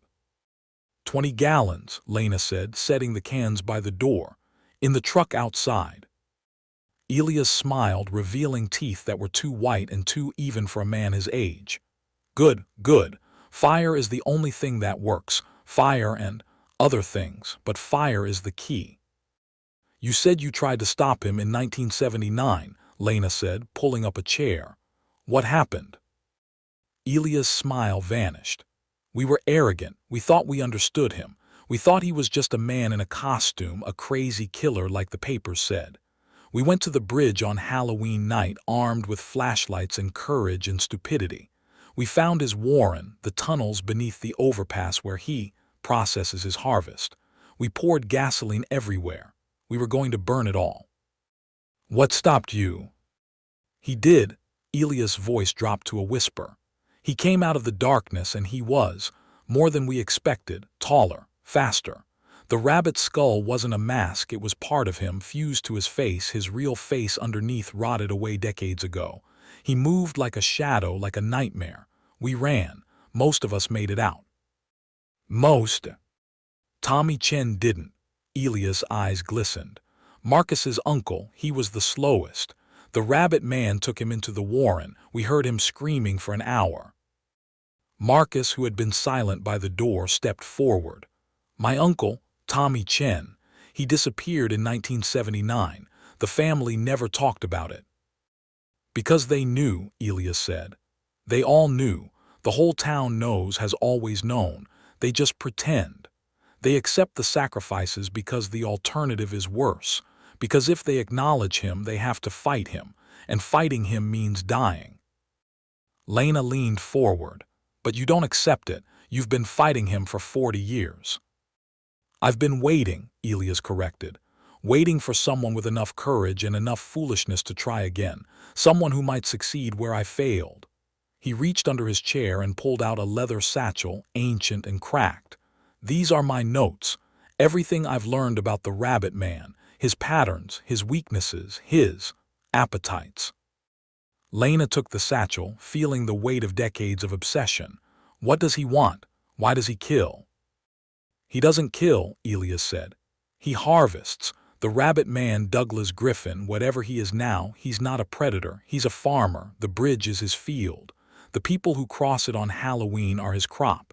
He takes them down to the warren and he processes them, uses them to sustain himself, to grow, to spread." "Spread?" "There are other bridges, Miss Kroger, other places where the warrens connect. The rabbit man is just one of many. If we kill him, we might buy ourselves time, but we won't end it. We can't end it, it's too old, too rooted." Lena opened the satchel. Inside were hundreds of pages, handwritten notes, typed transcripts, photographs, drawings. A history of horror spanning more than a century. "Read it," Elias said. "Learn it. And then on Halloween night go to the bridge, find the entrance to the warren, pour the gasoline, burn it all." "What about Griffin?" Marcus asked. "What do we do about him?" Elias' eyes went distant. "Griffin can't be killed, not really. He's already dead, has been for over 100 years, but he can be diminished, weakened. If you destroy his warren, destroy his food source, he'll retreat, hibernate. Maybe for another 25 years, maybe longer. And then someone else will have to try." Elias closed his eyes. "That's the best we can hope for. A delay, a reprieve. The rabbit man has been here since before Colchester existed. He'll be here after we're all dust. The only question is how many people die between now and then." Lena spent the next day and a half studying Elia's notes, her horror growing with every page. The rabbit man wasn't just Douglas Griffin. Griffin had been the first, the seed from which the horror had grown, but he had become something else over the decades. Something that transcended humanity. The asylum experiments in 1904 hadn't been about curing Griffin. They'd been about completing him. Ephraim Colchester, the town's founder, had been obsessed with creating the perfect survivor, a being that could endure anything, survive anywhere, adapt to any environment. He'd believed that merging human intelligence with animal resilience would create something transcendent. Griffin had been patient zero. The experiments had worked too well. Griffin had survived the asylum fire, survived for decades in the wilderness, survived things that should have killed him. But he'd also changed. The rabbit obsession had become literal. He'd started wearing the skins, the skulls, until they became part of him, until he became the rabbit man. And he'd started farming. Not just killing, farming. Taking victims to the warren beneath the overpass, keeping them alive for days or weeks, using them for sustenance. The notes were vague on exactly what that meant, but the implications were clear enough. The rabbit man didn't just eat his victims. He used them, processed them, made them part of himself. The pattern was consistent. Every 25 years on Halloween night, the rabbit man became active. He hunted, he harvested, he fed. Then he slept dormant, waiting for the next cycle. The town had learned to stay away from the overpass on Halloween, but there were always outsiders, always the curious, the skeptical, the foolish. Like the 4 teenagers in 1999, like whoever would come next. Lena read about the other bridges, the other warrens. Elias had found references to similar structures across the country, old railway overpasses, abandoned tunnels, places where the veil between worlds seemed thin. The rabbit man wasn't unique. He was part of a network, a system, something ancient and patient and hungry. But Colchester was his primary nest, his main warren. If they could destroy it, they could hurt him, maybe even stop him for good. Maybe. Halloween dawned cold and clear, the sky a hard blue that seemed to mock the darkness gathering beneath it. Lena met Marcus at the motel, both of them loaded with equipment. Cameras, flashlights, the gasoline, matches, and a desperate hope that bordered on madness. "I called Detective Harrow," Lena said, "told him what we're doing. And he told me to stay away, said he'd have officers patrolling the area, said we'd be arrested if we went near the bridge." "Do you believe him?" Lena shook her head. "I think he's going to make sure we're not interrupted. I think he's been waiting for someone to try this too." They drove to the nursing home to pick up Elias, but the old man was gone. His room was empty, the walls bare, the recliner folded and pushed into a corner. A nurse told them he'd checked himself out that morning, against medical advice. "Where did he go?" Lena asked. The nurse shrugged. He didn't say, just kept muttering about finishing it.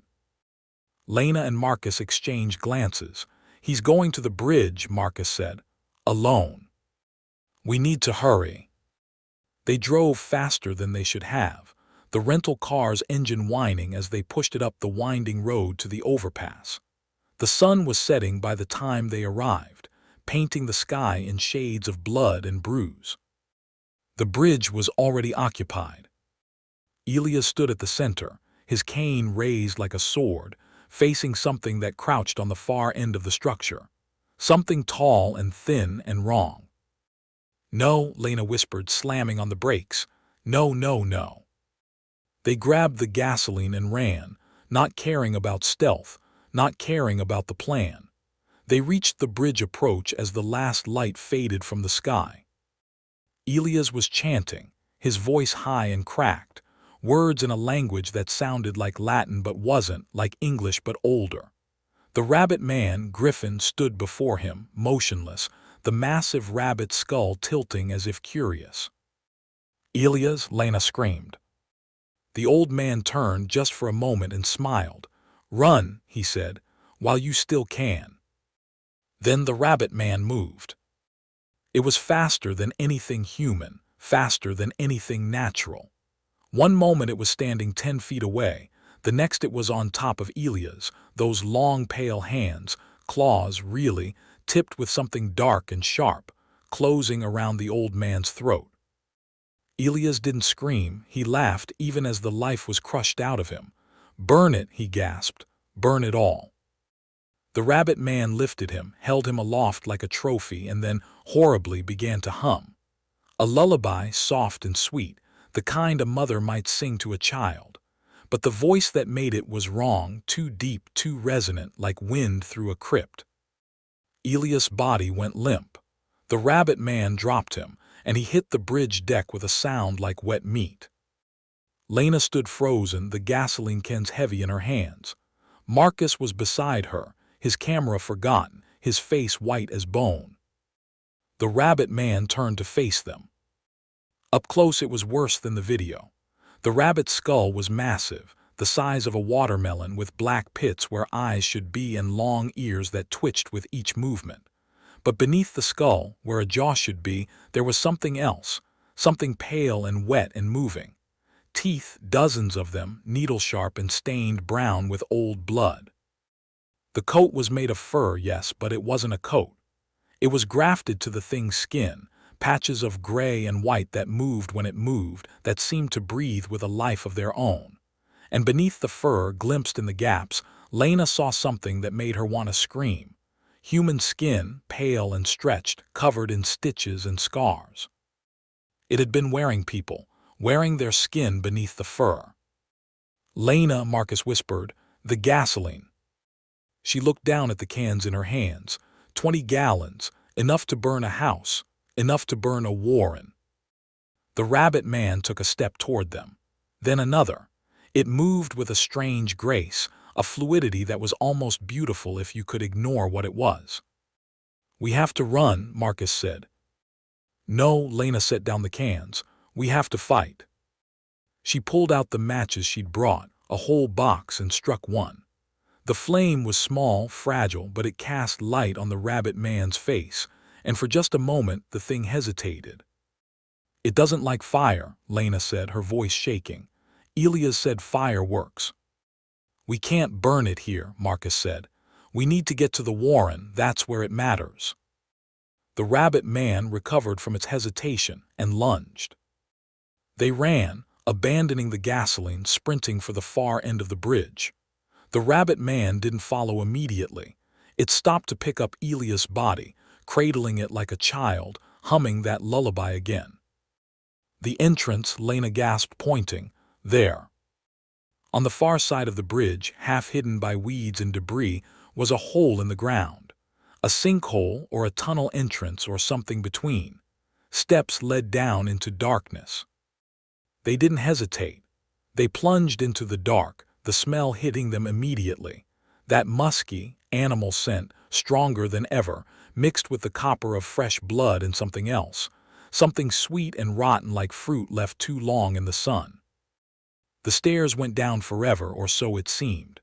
Lena counted 50 steps, then stopped counting. The darkness was absolute, broken only by the beams of their flashlights.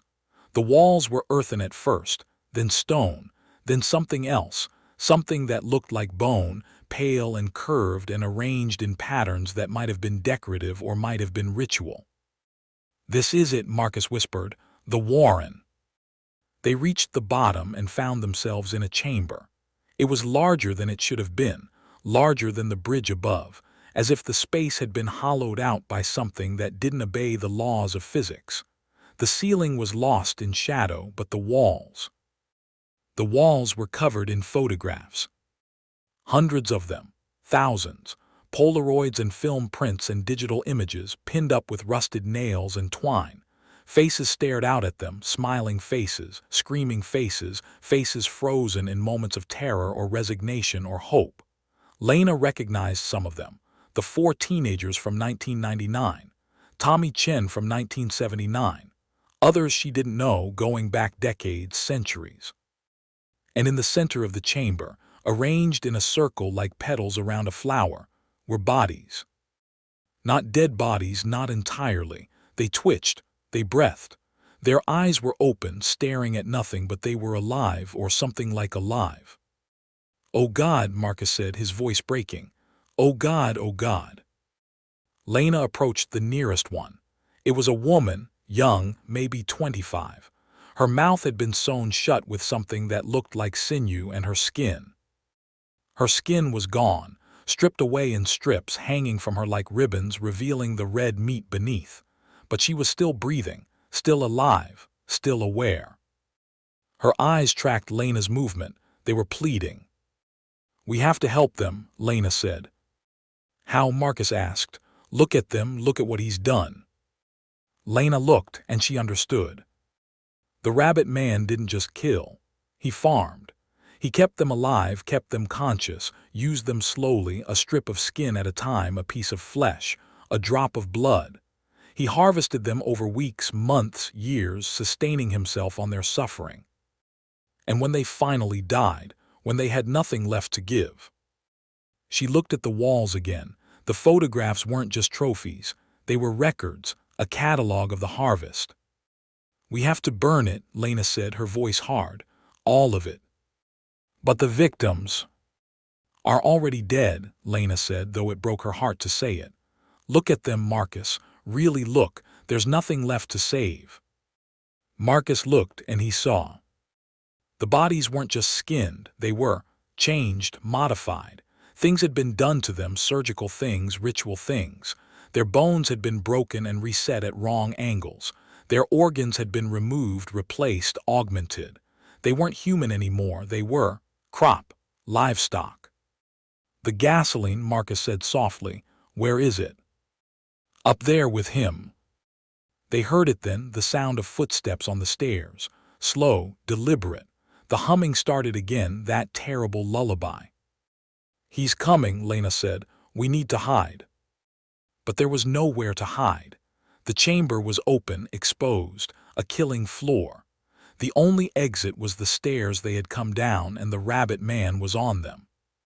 Unless... Lena looked at the walls, the bone walls, the arranged bone walls. "There," she said, pointing, "a passage." She was right. Between two of the photograph-covered walls, a narrow tunnel led deeper into the earth. It was barely wide enough for a person to squeeze through, but it was something. "Go," Lena said. "I'll hold him off." "Like hell you will." "Marcus, someone has to document this. Someone has to get out.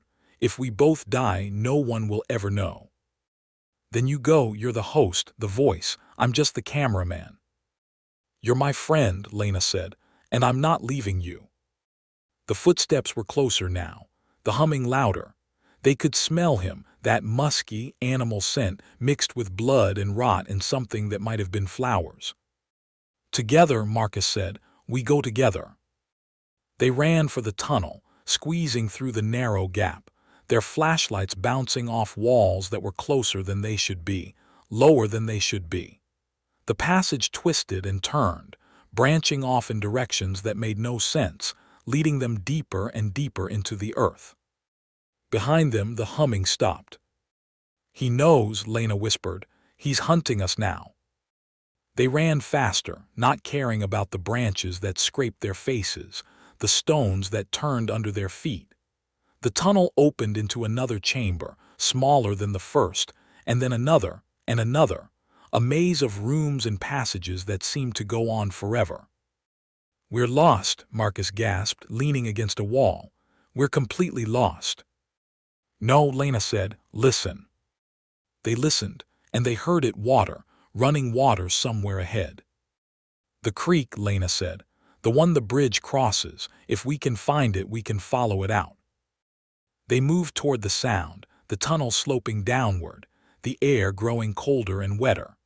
The walls changed from bone to stone to earth to something that looked like roots, massive tree roots that formed a natural tunnel. And then they saw light. Not daylight, moonlight, silver and cold, filtering down from above. They were beneath the bridge in the dry creek bed, looking up at the stars through gaps in the structure. "We made it," Marcus said, relief flooding his voice. We actually made it. Not yet, Lena said. We still need to. The shadow fell over them. The rabbit man dropped from above, landing with impossible grace, the massive rabbit skull turning to face them. He was holding something, Elia's cane, broken now, the handle shaped like a rabbit's head. Run, Lena said, but her voice came out as a whisper. The rabbit man took a step toward them. Then another. The moonlight caught the stitches on his face, the places where skin met fur, the wet gleam of his too many teeth. He raised the cane. And then from above a voice shouted, "Hey, ugly!" The rabbit man turned. Standing on the bridge above them, silhouetted against the moon, was a figure, small, female, holding something that glinted in the light. "Catch!" the figure shouted and threw. The object tumbled through the air, a bottle glass with a rag stuffed in the top. It hit the rabbit man square in the chest and shattered, splashing him with liquid that immediately burst into flame. Fire, gasoline, and fire. The rabbit man screamed, a sound like a dying rabbit, high and terrible and inhuman, and staggered backward, beating at the flames that consumed his fur coat. The fire spread quickly, hungrily, eating at the grafted skin and the things beneath. Now the figure on the bridge shouted, "Run now!" Lena didn't hesitate. She grabbed Marcus's hand and sprinted for the creek bed, splashing through shallow water, not looking back. Behind them, the rabbit man's screams rose to a crescendo, then cut off abruptly. They ran until they couldn't run anymore, until they reached the road, until they saw the lights of the town in the distance. They collapsed on the shoulder, gasping, shaking, alive. The figure from the bridge caught up to them minutes later. She was young, maybe 20, with dyed black hair and too much eyeliner, and a leather jacket covered in band patches. "You guys okay?" she asked. "Who are you?" Lena managed. Dakota Vance. Elia's was my grandfather." She sat down beside them, her hands shaking as she lit a cigarette. "He told me you might need help, told me where to find the spare gasoline he hid, told me if he didn't make it out I should find you, make sure you got away." "He didn't make it," Lena said softly. "I know." Dakota's voice was steady, but her eyes were wet. I was hiding, I saw everything." She took a long drag on her cigarette. "Did you burn it, the Warren?" "We didn't get the chance," Marcus said. "We were running." Dakota nodded as if this was expected.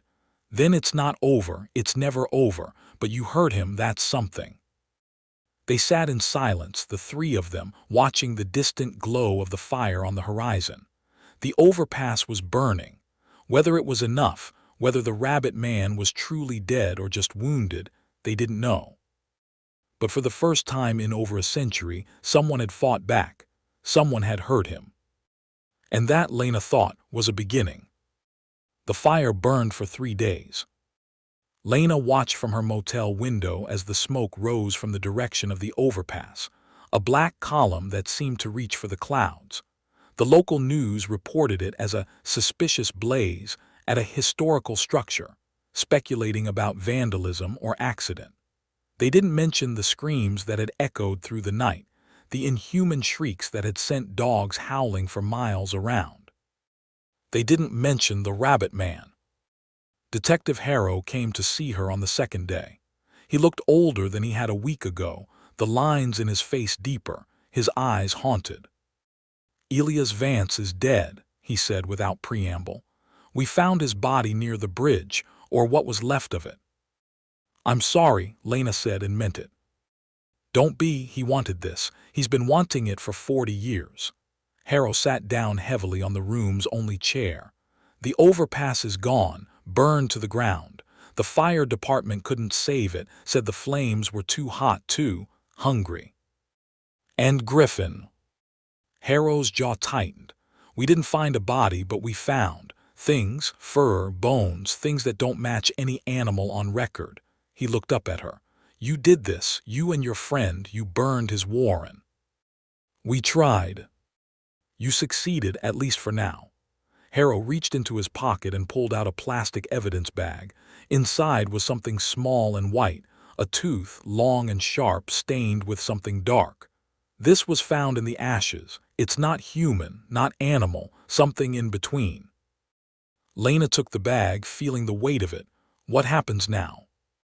Now, Harrow laughed, a bitter sound. Now we wait. The cycle has been broken or delayed or whatever you want to call it. The rabbit man won't hunt this Halloween. Maybe not for years, but he'll be back. He always comes back. Then we'll stop him again. Will you? Harrow stood up. You're leaving town, Ms. Kroger, going back to New York, going back to your podcast and your audience and your life. You'll tell your story and people will listen and some will believe you and most won't. And when the rabbit man returns, you'll be far away. I won't forget. No, Harrow agreed. You won't, that's almost worse. He moved to the door, then stopped. Your cameraman, Marcus Chen. His uncle was one of the victims in 1979. Did you know that? I do now. He's staying, says he wants to learn more, wants to understand what happened to Tommy. Harrow's voice was soft. Be careful with him. The rabbit man takes more than lives. He takes hope. He takes purpose. He takes the things that make us human. He left without another word. Lena sat on the bed, the tooth heavy in her hand, and wondered if she had done the right thing. They had hurt the monster, yes, but they hadn't destroyed it, and now it was wounded, angry, and waiting. The harvest had been delayed, but it hadn't been stopped. Lena left Colchester on November 3rd, 6 days after Halloween. Marcus stayed behind, moving into Elia's old house on the edge of town, surrounded by the old man's notes and maps and lifetime of obsession. Dakota Vance became his unlikely partner, teaching him what her grandfather had taught her, preparing for the day when the rabbit man would return. Lena went back to New York and threw herself into her work.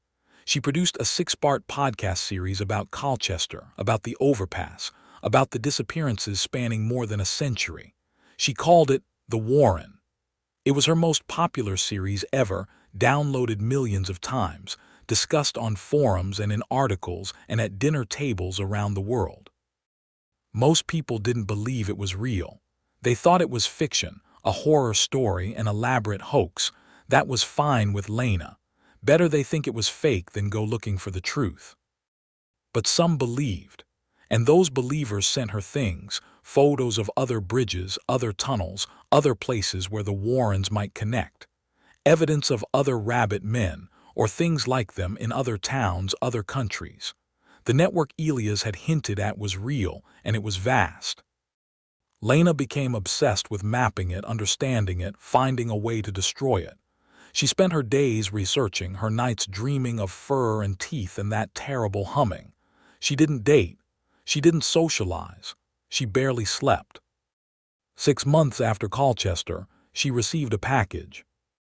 It came in a plain brown box, no return address, postmarked from Colchester.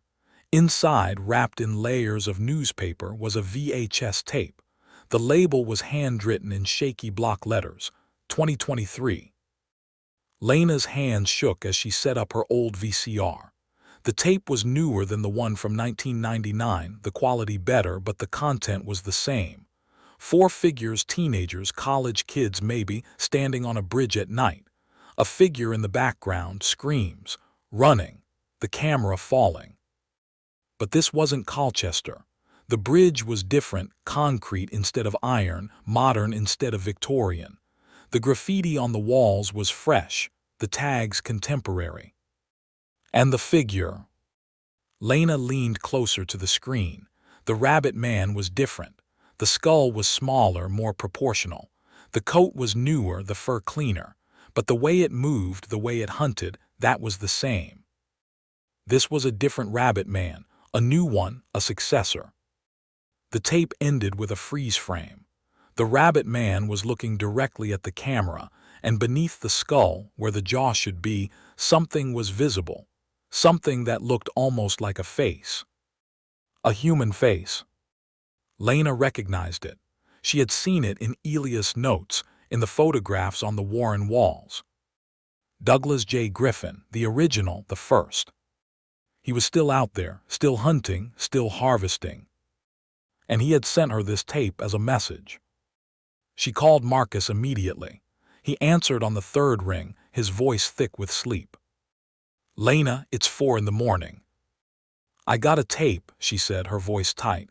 "A new one, 2023, different bridge, different him." Silence on the other end. Then, "I'm coming to New York." "No, I need you there. I need you to find out if there's been another fire, another attack. I need to know if he's spreading." "He is," Marcus said quietly. "Dakota and I have been tracking it. 3 bridges in the last 6 months, 3 fires, 3 new ones. He's not just one monster anymore, Lena, he's a species." Lena closed her eyes. "Then we need to find the source, the original Warren, the place where it all started." "We know where it started, Colchester, 1904. "No," Lena said. "That's where Griffin became the Rabbit Man, but the Warrens, the network, that's older, much older."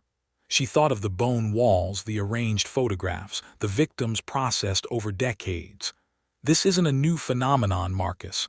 This is ancient." "Then how do we stop it?" "I don't know yet, but I'm going to find out." She hung up and sat in the dark, the tape still in the VCR, the image of Griffin's face, or what was left of it, burned into her retinas. The Rabbit Man had sent her a message. He was telling her that he was still out there, that he was spreading, that the harvest would continue with or without the Colchester overpass. He was inviting her to try again. And she would, but not yet, not until she understood what she was fighting, not until she had a weapon that could actually hurt him. Lena Kroger had become a hunter, and the Rabbit Man, Douglas J. Griffin, Patient Zero, the farmer in the fur, had become her prey. The game was just beginning. 6 months later, Lena stood on a bridge in rural Oregon, the rain soaking through her coat, her flashlight beam cutting through the darkness. Behind her, Marcus held the camera and Dakota held the gasoline. They had found 3 Warrens in 6 months, burned them all, saved a handful of victims, lost more than they cared to count. They were getting better at this, learning the patterns, understanding the enemy. But the enemy was learning too. The Rabbit Men, there were multiples now, she had confirmed it, were adapting. They had started hunting in packs, communicating in ways that shouldn't be possible, setting traps for the hunters. Lena had scars now, physical and otherwise. Marcus had lost 2 fingers to a creature in Montana. Dakota walked with a limp from a fall in Kansas. But they kept going, because every Warren they destroyed was a life saved. Every Rabbit Man they burned was a community protected. For a while. "There," Lena whispered, pointing. In the shadows beneath the bridge, something moved, something tall and thin and wrong. "Ready?" Marcus asked. "Ready," Dakota confirmed. Lena struck a match. "Let's end this." They moved as one, experienced now, coordinated. Dakota laid the gasoline, Marcus kept the camera rolling, Lena provided the distraction. The Rabbit Man, this one was new, barely formed, still mostly human beneath the fur, lunged at her and she danced away, leading it toward the trap. "Now," she shouted. Dakota threw the match. The gasoline caught, a wall of flame that consumed the creature's fur coat, sent it shrieking into the night. But this one was smart. It rolled in the dirt, smothering the flames, and came at them again, faster than they expected. "Look out," Marcus screamed. The Rabbit Man's claw caught Dakota in the shoulder, sending her spinning. She hit the bridge railing hard and went down, unmoving. "Dakota!" Lena ran to her, dropping to her knees. Blood was spreading across Dakota's jacket, too much blood. The Rabbit Man loomed over them, damaged but not destroyed, humming that terrible lullaby. "Get back!" Marcus shouted, stepping between them, the camera forgotten, holding only a piece of wood he'd found on the ground. The Rabbit Man tilted its head, curious. Then it lunged. Marcus swung the wood. It connected with a sound like a melon hitting concrete, and the rabbit man staggered. Marcus hit it again and again, screaming, crying, until the creature fell and didn't get up. "Is it dead?" Lena asked, her voice shaking. "I don't know." Marcus dropped the wood, his hands covered in something that wasn't quite blood. "I don't think they can die, not really."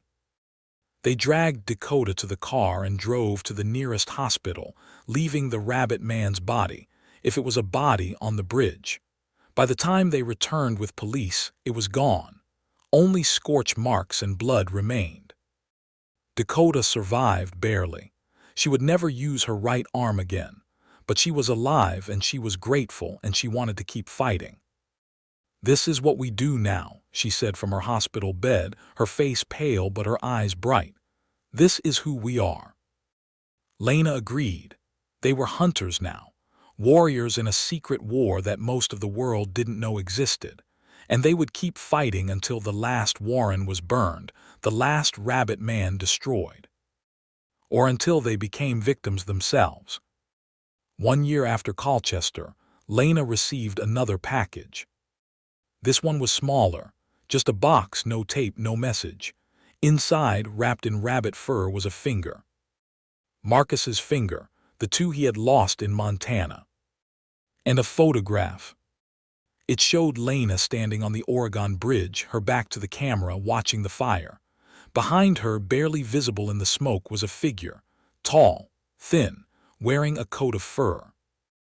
The rabbit man had been there, he had watched them, and he had let them win. On the back of the photograph, in handwriting that matched the label on the first tape, were 3 words. "Dig the Warren." Lena understood then. This wasn't a war they could win. The rabbit men weren't invading, they were already here. They had always been here.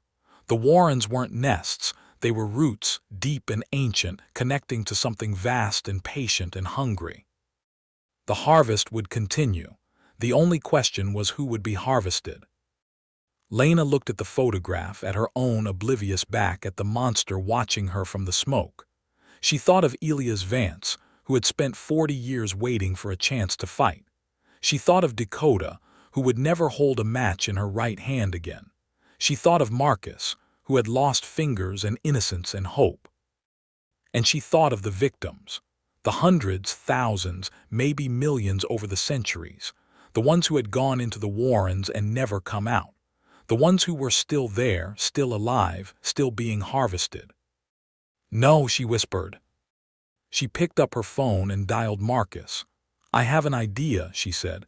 "A way to end this, but it's dangerous, probably suicidal." "When has that ever stopped us?" "Never," Lena smiled, though there was no humor in it. "Meet me in Colchester. We're going to finish what Elias started. And then we're going to dig the warren, all of it. Every bridge, every tunnel, every dark place where they hide. We're going to burn them out, root and branch." "That could take years." "Decades," Lena agreed. "But we have time, and we have each other, and we have the truth." She hung up and looked at the photograph one last time. The rabbit man in the smoke, the invitation. "I'm coming for you," she said to the empty room. "All of you, and I'm bringing fire." Outside, the sun was setting. Somewhere in a warren beneath a bridge, something stirred, something hungry, something waiting. The harvest was eternal. But so was the fight. And Lena Kroger was just getting started. Postscript. 6 months later, a new podcast appeared on the internet. It had no host, no introduction, no credits. Just a single episode uploaded on Halloween night. The audio was distorted, the voice unrecognizable, but the words were clear. "They think they can burn us out. They think fire is enough, but we are the warren, we are the roots, we are the hunger that never dies, and we are spreading. Dig the warren. The harvest continues." The podcast was downloaded over 1 million times before it was deleted. No one could trace the source. No one could explain how it had been uploaded.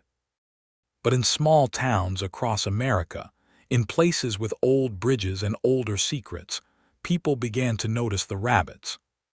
More of them every year, watching, waiting. The cycle was beginning again.